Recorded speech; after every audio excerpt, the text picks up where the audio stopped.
नीलावंती ग्रंथ की बकवास कहानियों से यूट्यूब भरा पड़ा है।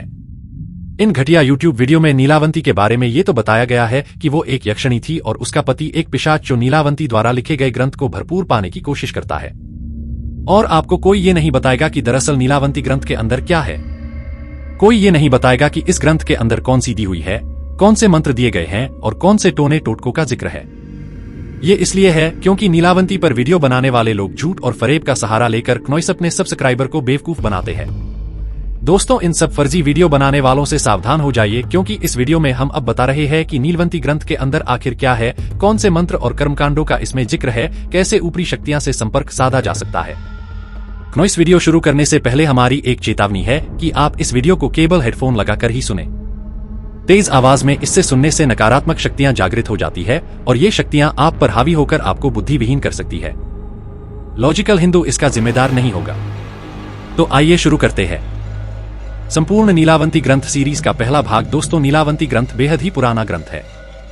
इसकी घिसी पीटी कहानी सुनाकर हम आपको पकाएंगे नहीं। सवाल ये उठता है कि लॉजिकल हिंदू को ये कैसे प्राप्त हुआ। दोस्तों, हम बता दें कि इस ग्रंथ में दिए गए कर्मकांड की जानकारी हमें एक सब्सक्राइबर द्वारा भेजी गई एक डायरी के रूप में प्राप्त हुई।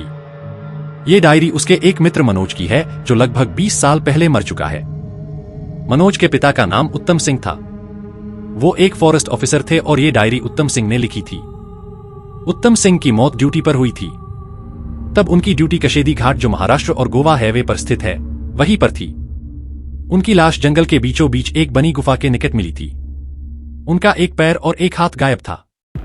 वहां के लोगों का मानना था कि उत्तम सिंह को नीलवंती ग्रंथ के बारे में जानकारी लग गई थी और इस ग्रंथ में दिए गए एक अनुष्ठान को करने के चक्कर में वो मारा गया।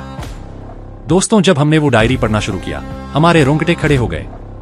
डायरी के पृष्ठ 5 पर पक्षियों की भाषा का जिक्र है। उत्तम सिंह ने उसमें काक यानी कौवे, उल्लू और गरुड़ से बात करने का तरीका लिखा है। डायरी के पहले 4 पन्नों में उत्तम सिंह ने लिखा है कि नीलावंती ग्रंथ की जानकारी उसे एक अघोरी से प्राप्त हुई। उसी अघोरी ने उसे पिशाच लिपि भी सिखाई थी, जिसमें नीलावंती ग्रंथ अधिकांश रूप से लिखा थी।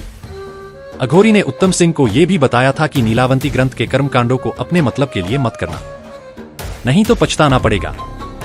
डायरी के पृष्ठ 6 से 20 तक में काक यानी कौवे से बात करने का तंत्र बताया गया है।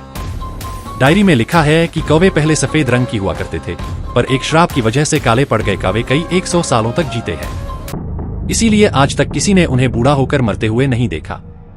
कौवे लगभग अमर होते हैं, क्योंकि नीलावंती ग्रंथ के अनुसार कौवों के पूर्वज अमृत पान करने वाले एकमात्र पक्षी है।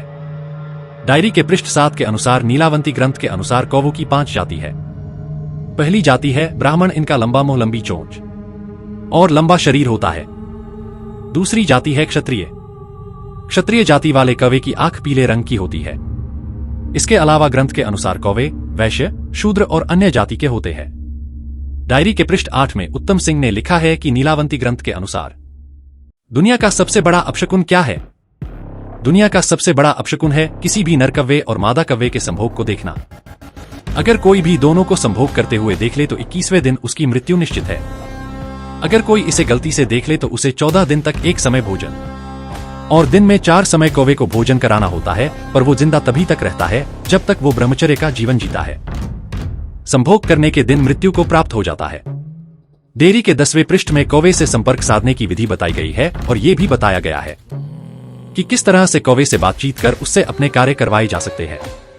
उत्तम सिंह लिखता है कि कौवों की भाषा सीखने के बाद उसने कौवों से मनचाहा काम करवाया, खाना उठा लाने से लेकर किसी के गले से गहने उड़ाने तक। तो क्या है कौवों से जुड़ा विज्ञान और इनकी लिपि, जो नीलवंती ग्रंथ में खास तरीके से बताई गई है। जानने के लिए देखिएगा इस वीडियो सीरीज का अगला भाग, जो जल्द ही अपलोड किया जाएगा। धन्यवाद।